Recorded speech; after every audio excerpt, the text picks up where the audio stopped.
Военный и гибридный – это два возможных сценария действия России в отношении Украины. Об этом сегодня на брифинге рассказал секретарь РНБО Александр Турчинов. Он показал карту, на которой видно, как оккупанты стянули военную технику в Армянск на границу с материком. Техника имеет наступательные характеристики. Эта мощная группировка может сыграть значительную роль при реализации одного из планов продолжения агрессии против Украины. В случае ухудшения ситуации на востоке страны Турчинов не исключает возможной новой волны мобилизации. Космічний знімок розташування потужних САУ біля міста Армянськ. Ви бачите, фактично, це готовність до бою.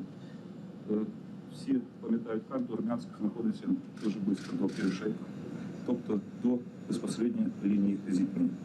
Це розташування дуже потужних зенітно-ракетних комплексів С-400 «Тріумф» біля міста Джанкої.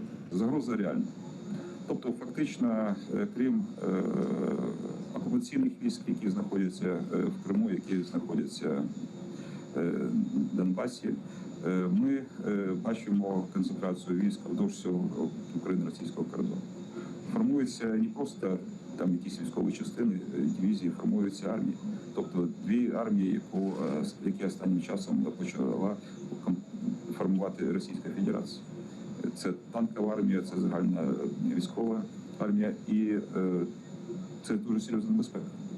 Це додається до третьої армії, яка знаходилась у першу чергу в Южному військовому окрузі. Тобто це величезний потенціал, який може використовуватися як резерв, оперативний резерв для локальних і масштабних наступів проти України.